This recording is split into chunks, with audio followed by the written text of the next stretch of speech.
Today, we're going to learn about recognizing who is in your life for the long term. Um, so, so this chapter is like recognizing when a relationship has run its course and lost its value. So its season has come to an end. This chapter brings to talks about the story of Ruth, Naomi, and Orpah. How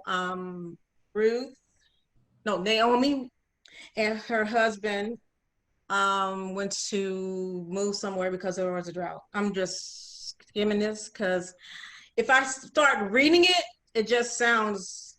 So I'm trying to just. Anyway, so it was Ruth, Naomi. It was Naomi and her husband, and Naomi had two sons, and her sons were married to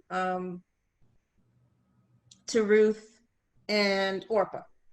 So their respective husbands died, and they had to move back to Ruth or Naomi's homeland.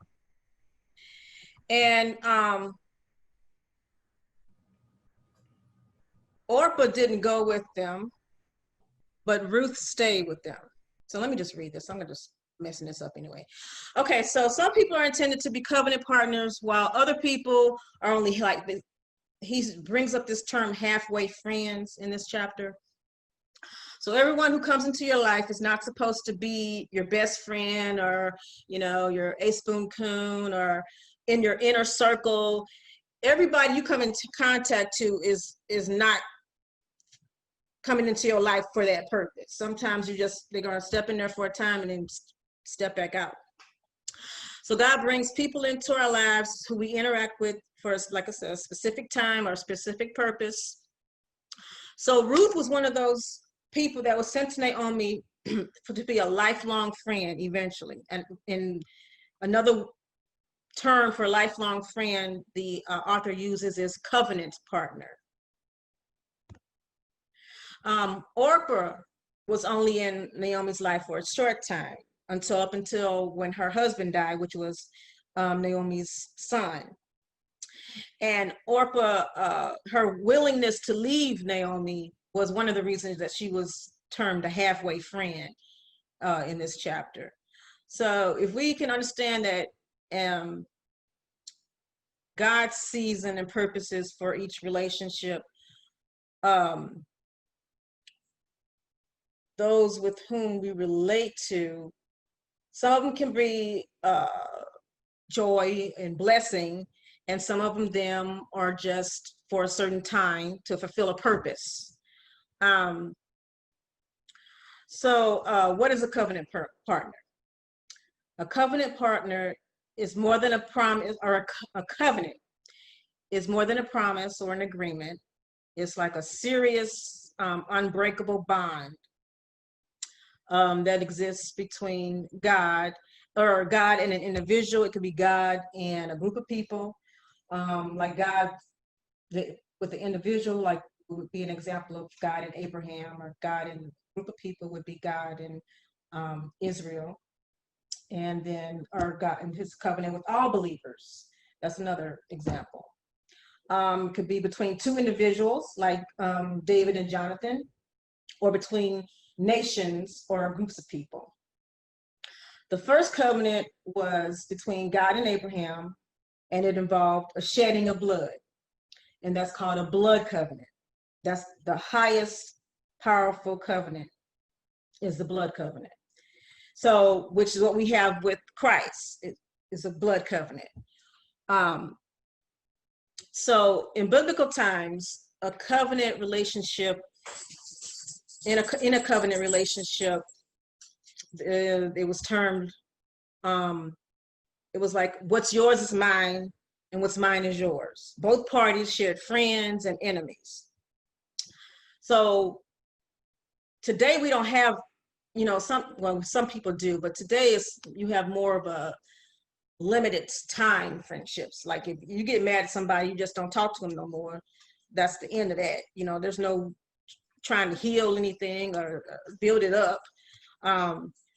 So in covenant relationships, entering into a relationship is extremely serious process, and leaving is almost not an option in a covenant relationship, because like I said, it's a strong bond. And it's a situation that has many more benefits than liabilities or downfalls, if you will. And it requires a high level of commitment if you're going to be in a covenant relationship. So this brings me to this story that is in the book about Henry Stanley, who was a reporter for the New York Herald.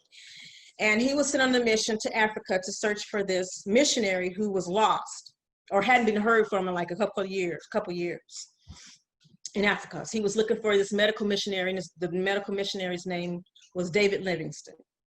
So he went to Africa to look for this person who hadn't been seen from in 2 years or heard from in 2 years. Nobody had knew what happened to this Dr. Livingstone. So Henry Stanley, we call him Mr. Stanley, he was in Africa searching for this guy, and he comes upon this tribe, and he asked this guy who was with him, what should he do? And the guide said to cut covenant with the chief of the tribe. So in Africa at this time, cutting covenant meant that you had to shed blood with an exchange of gifts. So the chief wanted the goat that was traveling with Stanley, but Stanley needed this goat because he had some kind of medical condition where he needed fresh milk. So, but he still needed to find this guy and continue on his journey. So he had no choice but to go ahead and give the chief, his goat. So in exchange for the goat, the chief gave him a copper spear. And at the time, the guy's thinking, what am I gonna do with this spear? The goat is more useful to me. But he continued on his journey, and the first person he met on his journey, this first person looked at him and bowed to him, bowed to the Mr. Stanley, the reporter. And he later came to understand that the spear that the chief gave him was a symbol of the chief's authority, so that when anybody saw this guy, they knew that he was traveling with the authority and the backing of this chief. So eventually Dr. Livingstone was found, and this was like in 1871. So Mr. Stanley found him in Africa. And when he found him, this is where this term comes from. He says, Dr. Livingstone, I presume. I don't know if you've ever heard that phrase, but that's where it comes from. So even after he found him, he stayed in Africa. Mr. Stanley stayed in Africa, and he came to explore Africa, and he came across many other tribes who were kind of hostile to him because he's a light person, probably a white guy in Africa, and people, at this time they hadn't met a white person. So he cut a lot of covenants because of this spear that he had, because he had authority with of the first chief that he came in contact with. So eventually he has marks on his arm because of all these covenants. He's cut with these people because it's a blood covenant. The shedding of blood in exchange for gifts. So every time he would show his scars on his arm and receives gifts from these other tribes, that was the sign that he was in covenant with all these other tribes he had met before. And he did this like more than 50 times. He had met more than 50 tribes at this time. So that's an example of how strong and beneficial a covenant can be, an advantage. So there are 6 characteristics of a covenant partner that you want to, that a covenant partner should have. So Orpah, well, first of all, a covenant partner can accept change. Orpah was not a covenant partner because once Naomi decided she needed to go or change to where they were living, she wanted to stay where they were in Moab. So a halfway friend would be fine as long as you keep doing what you're doing. Always, status quo, stay where you've been. No advanced movements. You're just stuck. And as long as you give them enough attention, or you like have a certain job or have a certain level of education, they'll be with you. But if anything changes, they're on the back burner. They're leaving. Also, those who can't support you and rejoice with you are not destined to be with you in the long term. Those are not covenant partners. So a purposeful relationship would be one with a covenant partner. A covenant partner does not run away from difficulty. Orpah, the first sign of difficulty, she left Naomi, but Ruth stayed with her and was devoted to her. So halfway friends will stick with you as long as you're doing so. As long as doing so is going to be comfortable for them and convenient for them. But they'll shrink back or fall away from you when you really need them. And a covenant partner's approach is okay. It's their motto is, okay, so what's in it for me? So this is what we're up against. I'm sorry, I read that wrong. A covenant partner's approach is to say, okay, this is what we're up against. Let's fight it together. They're not going to back down from a fight. They're in it with you. That's what a covenant partner is. So first thing, a covenant partner can accept change. They don't run away from difficult times. They stay with you in the hard times.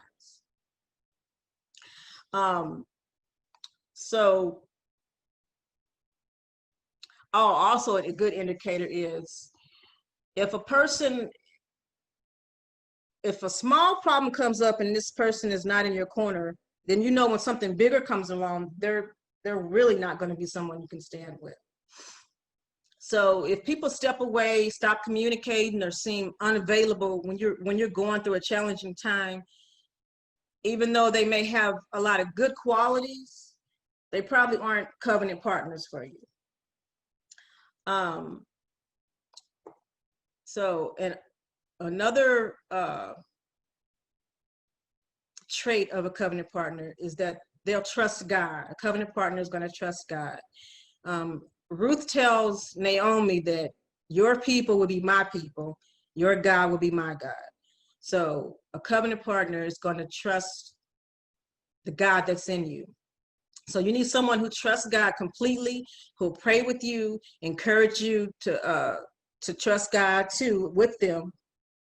A covenant partner is mature in their faith. They remind you that God is faithful, that his word is true and never fails. I just thought about when Deacon testified Sunday that when she was feeling down, that Mickey gave her a word and was telling her, everything's going to be all right. That's kind of what a covenant partner is going to do for you. So a covenant partner trusts you. There's a point where Ruth tells Naomi, please let me go with you. Wherever you go, I'll be there. I just want to be with you. That's a covenant partner.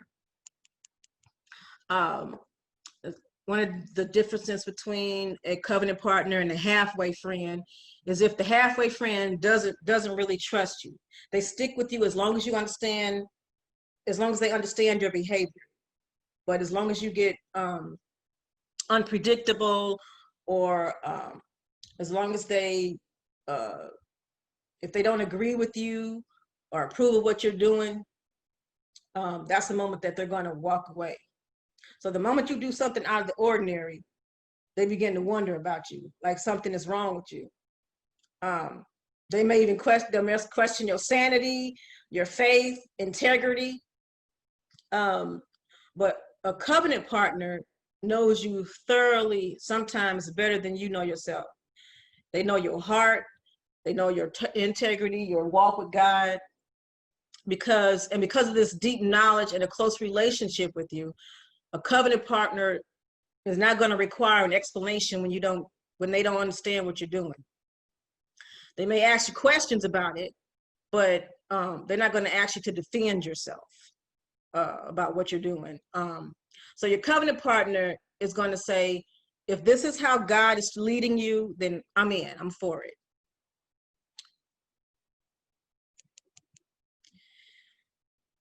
Another trait of a covenant, of a covenant partner is they trust themselves. They trust him or herself. Ruth tells Naomi, where you go, I go. So Ruth had the trust that wherever she was going, she was going to be able to handle it.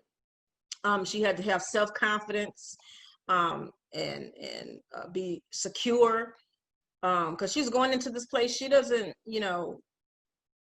know anybody but Ruth. Also, but Naomi. So a healthy relationship requires people to carry their own weight. So when one person leans too heavily on the other, the relationship becomes unbalanced. If you find yourself needing a person who is continually requiring your attention, or if you have this person that's in your life that requires your attention all the time, they're so needy, they want to be up under you, and then that's time to move on. If it seems like you're consistently pouring yourself and resources into this person without anything in return, they're not pouring into your life, they're not benefiting you, they're not giving you any kind of good advice or whatever, then it's time that could be a clue to it's time to move on. So look for individuals who are confident, strong, and trust themselves. They need to be secure enough to be who they are and live in their own lives while walking with you, not trying to take over your life. They need to be independent. Also, a covenant partner is not going to harm you. So when they were in Bethlehem, everything Ruth did was intended to benefit Naomi. Nothing she did was going to hurt Naomi. She wanted to be a blessing to Naomi. She didn't want to be a burden to her. So in our relationships, we have to be watchful to see whether a person is really there to help you or to harm you, whether they're going to move you forward or be in your way and steer you somewhere else that you should not be going. So, and then Ruth, Naomi, and Orpah had been together 10 years before this situation where they had to move came up. So that tells us that you can have people in your life for years and years before you find out that they're only halfway friends, like she found out with Orpah. So just because like I said, longevity does not have to have anything to do with whether a person is a covenant partner or a halfway partner. So frequent communication and a deep level of involvement in a person's life, that doesn't make a covenant partner either, relationship, just because somebody talks to you all the time, and that's not what a covenant partner is. So how do you know when someone is not a covenant partner? Excuse me. Someone who simply gets excited about being your friend, especially if it benefits, if they benefit from the good things that happen to you. That's not a covenant partner. Someone whose friendship is inconsistent is not a covenant partner. Someone who likes to ride your coattails, uses you or the people you know, or your or whatever, for their personal benefit, for their personal gain, that's not a covenant partner. Someone who disappears when you're going through a tough time, that's not a covenant partner. Someone who lives and relates to you according to their ups and downs or their emotions. If they just call you whenever they're feeling really good, or they call you when they're feeling really bad, and though there's no in between, they're not there, constants, that's not a covenant partner. Someone who repeatedly and tries to tell you how to live your life, run your business, or deal with relationships, that's not a covenant partner. So, and someone who wants to separate you or isolate you from your friends and family, that's not a covenant partner either. A person who is spiritually immature, excuse me, or does not have share your faith in God, that's not a covenant partner. We shouldn't be getting linked with people who don't even walk in the same way we walk. A person who only calls you when he or she needs or does not ever or needs you and doesn't offer any help in return. So they always calling you for something, but when it's time for you to need them, they're not there at all. Someone who needs excessive time or attention or validation, eventually that kind of wears you down. Somebody who always calling you for something, and you always got to go do this and do that. And yeah, that's not a covenant partner either. So how do we handle a halfway friend? So when Orpah, when she left, Naomi didn't try to stop her. She doesn't beg her to stay or try to talk her into, going with them. They shared a kiss and hugged or whatever, and then Orpah went on her way. So when a halfway friend decides it's time for them to go, let them go. When you know a person is not a covenant partner and that season for the relationship is over, let it come to a polite end. I think we talked about that last week. You can acknowledge the positive aspects of the friendship. You can, let them know if they meant something to you or whatever, but don't try to hold on to it, to the relationship. And avoid thinking how you could have changed it. Like, if I did this, maybe they would have, this would have happened. Are they leaving because I did that? Or if I helped them more, would they still be around? Don't harp on it. It's time for them to go. It's time for that relationship to be over. And you'll make it without them. It's not the end of the world. It may take some adjustment. But like we said last week, those people were there for a time, and God's going to bring someone else in there who's supposed to be there. So your destiny isn't tied to your halfway friends. Your destiny is tied to your covenant partners. Sometimes before God moves us forward in this plan, he removes people who don't need to be there. He removes a hindrance. He removes people that are in our way, that are blocking us from what we need to do. So in this chapter, what we learned in this chapter were that our relationships are not for life. God intends for some relationships to be deep and meaningful and for the long term. Other relationships, they're just there for specific times, purposes, and moments. And then it's time for them to go. So don't try to hold on to Orpah, who was a halfway friend. When that person decides to move on, let them move on. If they want to go in a different direction, let them go in that direction. You bless them, you encourage them, but let God take them where they need to go. So take your time as you think and pray about who your covenant partners are. Assess those people, if they have the characteristics and qualities needed in this important relationship. So evaluate every now and again your covenant relationships. Ask God who your covenant partners are, or who they should be.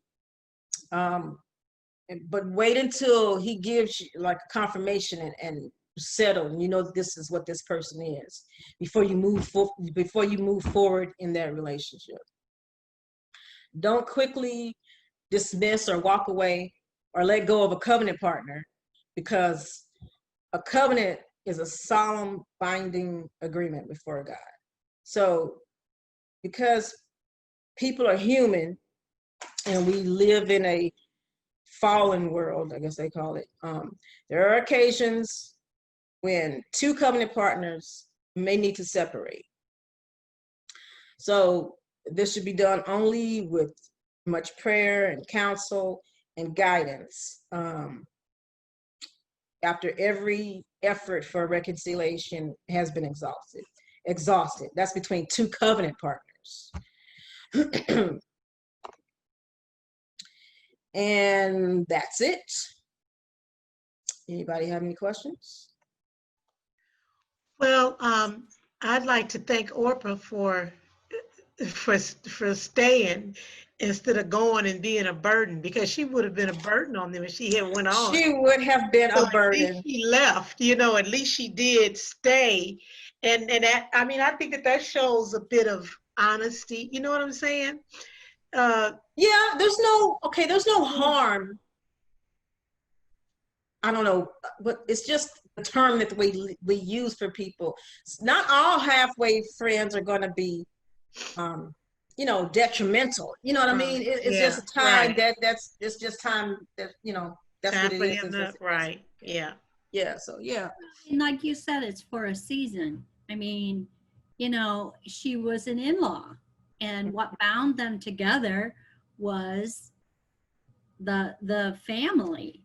And when the family, you know, there's a you know, the son is gone, she's still an in-law, but her family was from Moab. So who has she the bigger tie to, you know? Yeah. And that's, you almost have to think, well, you know, that's how sometimes that goes. You're friends for a season. And I look at it like, well, you know, I have people in my life who I was very close to at some point in my life, and now I don't see them very often, or I see them once in a while, and, you know, at different things. Not that we don't really have a lot of contact, but if I do have contact with them, I feel comfortable with them. I just don't feel as spiritually close to them as I used to. You know, we've grown in different directions, and that doesn't mean anything bad. It just means, you know, you went that way, I went this way. And when we do see each other, it's nice to see you, and I still love you. And, you know, but I don't feel the same, like, real tight connection that I might have in the past. All right. So one of the questions we can ask is,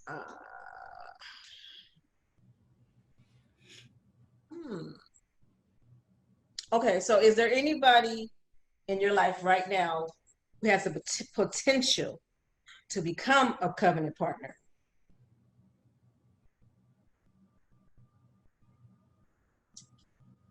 I think honestly, I mean, if you think about it, they're probably, like when I read this chapter, I was like, interesting. I don't know that I actually had thought of that before. You know, there's probably people around that could be, but I just never looked at it like that before. Right. I just never looked at my relationships that way before. So it makes you stop and think, well, are there people that I feel like I should make a deeper connection with, is basically, and you stop and you think a little bit. Yeah. All right.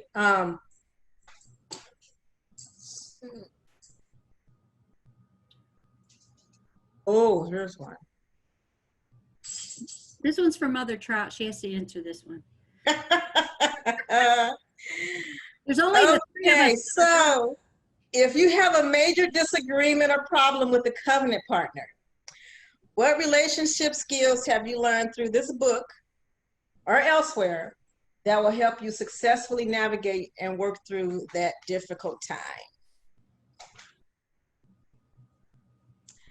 So if you have a covenant partner, y'all got into some scuffles, what skills have you learned that would help you kind of navigate and get that relationship back on track? Listen.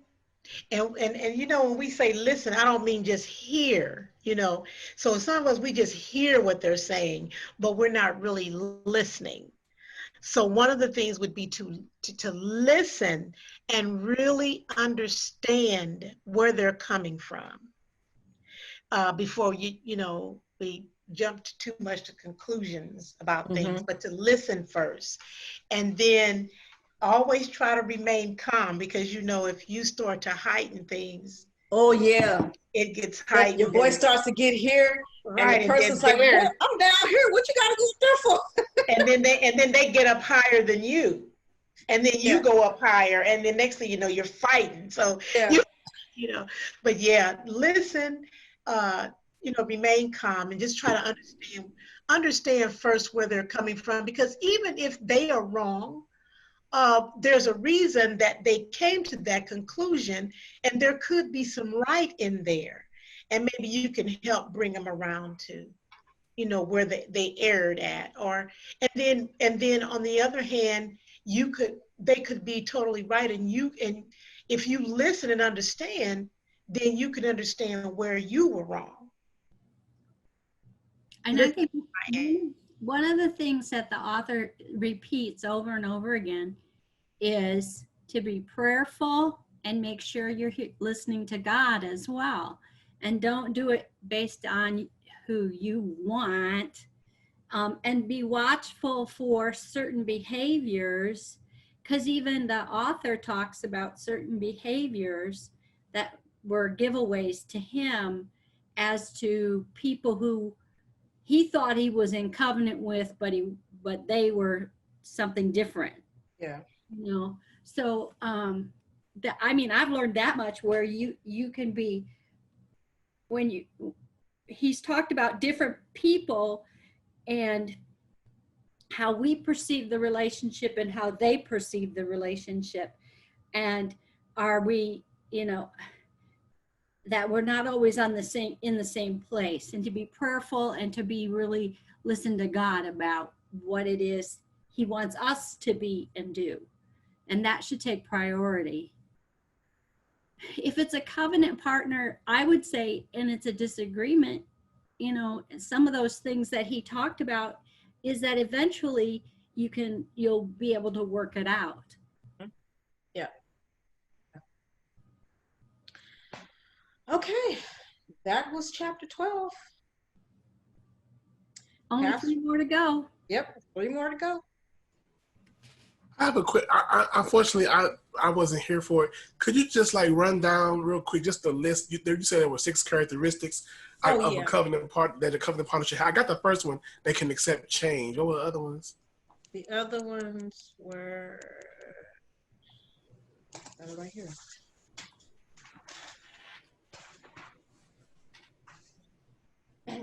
They can accept change. They don't run away in difficult times. They don't run away during difficulty. That's the same thing. They trust God. They trust you. They trust themselves. And they're not going to harm you. Their action, whatever they're going to do, is not going to harm you. Okay, thank you. Okay. And it was Orpah, not Oprah. Yeah. I kind of, you know, when you had mentioned, and the author was using Orpah as an analogy of a non-covenant partner, you know, it kind of, I mean, don't get me wrong, answering me, obviously she wasn't, but it almost seemed like he was like there was a criticism of Oprah, like she had done the wrong thing or wasn't faithful or wasn't loving enough to Ruth. I mean to Naomi. Right. And I don't know. Her husband died, and given the day and time they lived in, I mean, he was the one that she became the property of, if you will. So if he dies, she goes back to her people to take care of her until she gets married again. So I mean, and I've heard, even outside of this, I heard Orpah used as an example of like an unfaithful, and I'm like, I don't see her part in that story that way. We kind of covered that a little bit. Oh, you did? I'm sorry. Well, I mean, kind of, sort of, like, because I didn't think that it was such a bad, and Marsha did say that just because she didn't go doesn't make it the bad move that she did, but she just wasn't, she wasn't with Naomi. She just wasn't really the ride and die chick. I mean, you kind of can say that when it comes to that relationship, but yeah, because I didn't think that it was, I felt that it was good. It made her, honest. She decided not to go with them. I'm not going to go. I don't want to go. I've decided to stay here, rather than to reluctantly go. Ruth was 100% in and said, yes, I really do want to go. But Oprah, it's not Oprah, Orpah. Oh, I'm going to call her O. But she just made the decision not to go. And so, no, I don't think that was a bad thing. I don't think that was a bad decision. I think that he probably just used her because there was the group. It was 3 people, and you got to attach them, somebody. Right, and so one stayed and the other left. It was just her season. Like I said, the season of their relationship had passed. So. But it doesn't sound like that it was. It does make it look like it was the wrong thing for her to do. Yeah, she talked about her as the person who's there for a season, and that it's not a bad thing because some people are in your life for a season, and that's a good thing, and it's okay. And even with covenant partners, you sometimes have to break those. I mean, some people are there for a season, and that's what happens. And even covenant partners may have to break apart, and that's okay too. But I agree with you. I feel like she kind of gets the bum rap on that one. But I mean, I said earlier, who's to say, like, okay, do I want to go somewhere that I don't know, or do I want to stay here with my family? I think I want to stay here with my family. That would be and to me, that's a reasonable thing for her to say. But also, I think she's just an example of someone who's in your life for a season, and that there was no ill will that she didn't go. Yeah. The interesting, it's funny because as you phrase it that way, it's like headlights in my head. It's interesting because it's ironic that we would give that Oprah would get the bad rep because in fact Naomi was doing the exact same thing, going to be with her family. So exactly. It was the exact same thing. She was going back to what she knew. Right. And in the reality, she's going back to her family because that's what she knew and was comfortable with. And she fully expected both of them, Ruth and Orpah, to go back to their families. Right. That would have been probably the cultural norm at that point, like you said. But that's not what happened. So